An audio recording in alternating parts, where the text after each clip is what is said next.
মূলা দিয়ে মাংস রান্না করেছেন কখনো? যদি রান্না না করে থাকেন তাহলে আজকের রেসিপি আপনার জন্য। হ্যালো ভিউয়ার্স, আসসালামু আলাইকুম। আমি ঝারা, চট্টগ্রাম থেকে। আশা করছি কাছে বা দূরে যে যেখান থেকে আমার ভিডিও দেখছেন সবাই অনেক অনেক ভালো আছেন।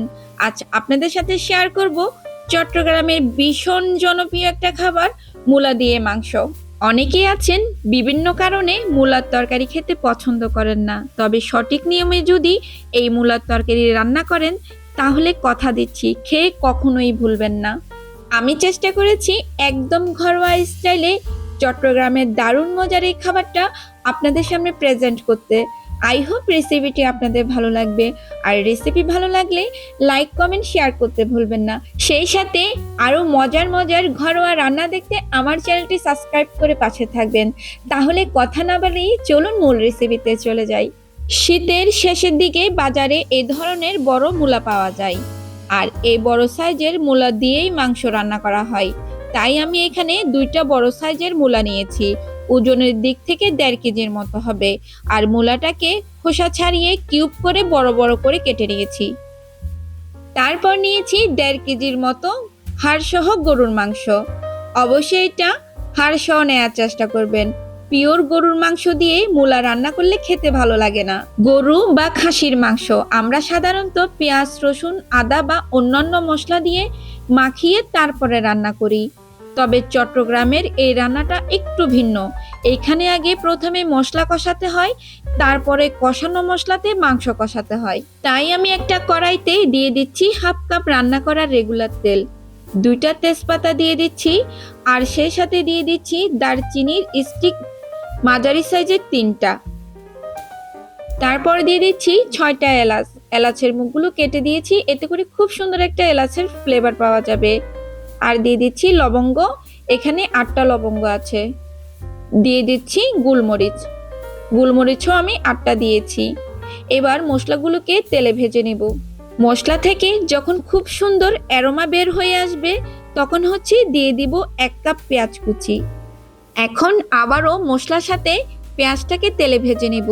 আমি এখানে হালকা একটু লালচে করে পেঁয়াজগুলোকে ভেজে নেব। পেঁয়াজটা ভাজা হয়ে গেছে, এই পর্যায়ে দিয়ে দিচ্ছি 2 টেবিল চামচ আদা বাটা,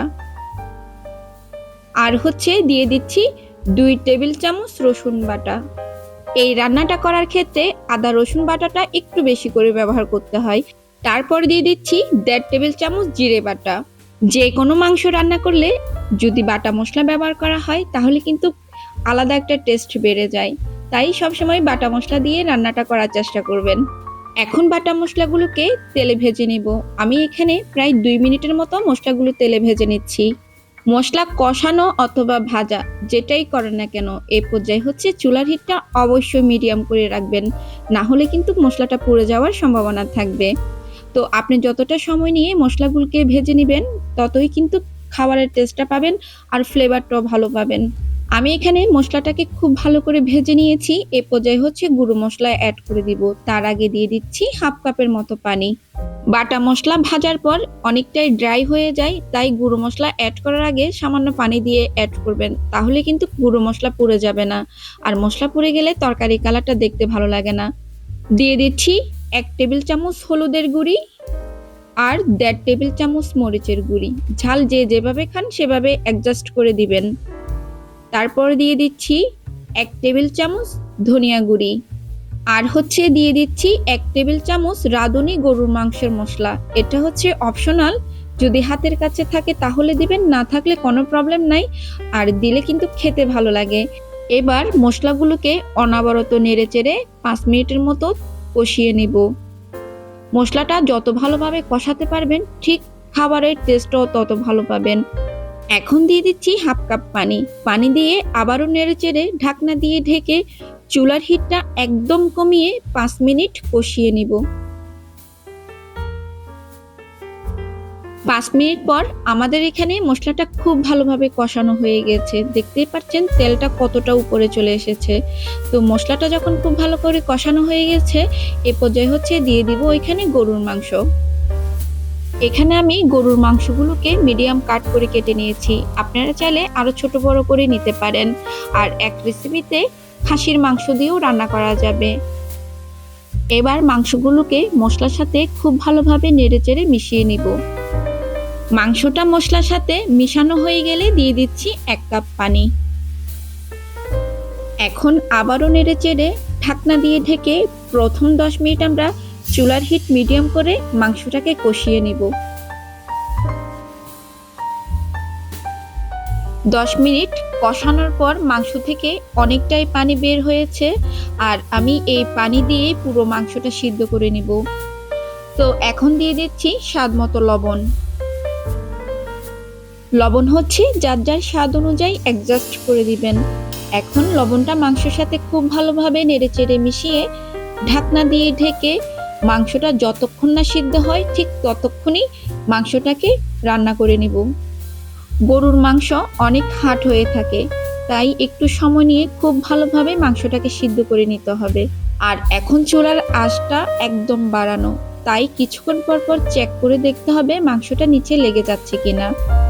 আমার এখানে মাংসটা সিদ্ধ হতে প্রায় 35 মিনিট সময় লেগেছে, আর মাংসটাও খুব ভালোভাবে সিদ্ধ হয়ে গেছে। মূলা দিয়ে মাংস রান্না করার ক্ষেত্রে মূলা অ্যাড করার আগে মাংসটাকে খুব ভালোভাবে সিদ্ধ করে নিতে হয়। আমিও খুব ভালোভাবে মাংসটা সিদ্ধ করে নিয়েছি। এখন দিয়ে দিচ্ছি মূলা। এখানে আমি মূলাটাকে একটু বড় বড় করে কেটে নিয়েছি। অনেকেই ভাবছেন এত বড় করে কেন কেটেছি, আসলে গরুর মাংস দিয়ে মূলা রান্না করার এটাই টেকনিক। কারণ 6 থেকে 7 মিনিট মূলাটাকে আমি কষাবো। এক্ষেত্রে যদি ছোট করে মূলাটা কাটি তাহলে মূলাটা গলে যাওয়ার সম্ভাবনা থাকবে, আলটিমেটলি মূলার তরকারি খেতে ভালো লাগবে না। অনেকেই বলেন মূলা রান্না করলে মূলা থেকে গন্ধ হয়। আসলে আপনি যদি একটু সময় নিয়ে মূলাটাকে কষিয়ে নেন, আর সেক্ষেত্রে মূলাতে যদি আদা রসুন বা মাংসের যে মশলাটা সেটা যদি ঢোকে তাহলে কিন্তু গন্ধ করবে না। আর আপনি ছোট ছোট করে যদি কেটে নেন আর কষাতে চেষ্টা করেন, সেক্ষেত্রে মূলাটা গলে যায়, আর কষানো ভালো হয় না, রান্না করার শেষ পর্যায়ে খাওয়াটাও ভালো হয় না। তাই এখানে আমি প্রায় 7 মিনিটের মতো মূলাটাকে কষিয়ে নিয়েছি। এই কারণেই মূলার টুকরাগুলো একটু বড় করে রেখেছি। মূলাটাকে আমি 7 মিনিট খুব ভালোভাবে কষিয়ে নিয়েছি। এই পর্যায়ে হচ্ছে ঝোলের জন্য পানি দিয়ে দিব।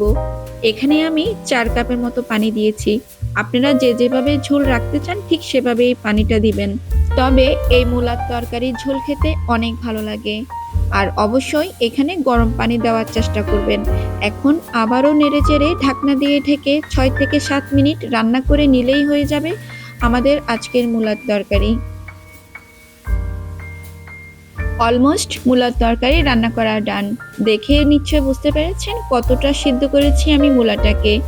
তো এখানে শেষ পর্যায়ে আপনি চাইলে কিছুটা ধনেপাতা ব্যবহার করতে পারেন। যারা ধনেপাতা পছন্দ করেন চাইলে একটু সামান্য ধনেপাতা দিতে পারেন।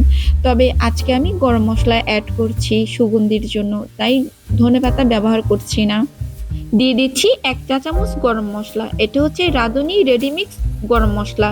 চাইলে আপনারা হোমমেড মশলাটাও ব্যবহার করতে পারেন। রান্নার শেষ পর্যায়ে গরম মশলা অথবা ধনেপাতা ব্যবহার করলে এই তরকারির টেস্টটা অনেক গুণ বেড়ে যায়। মশলাটা দেওয়ার পর আমি আলতো হাতে নেড়েচেড়ে ঢাকনা দিয়ে ঢেকে প্রায় 2 মিনিটের মতো রান্না করে নিয়েছি।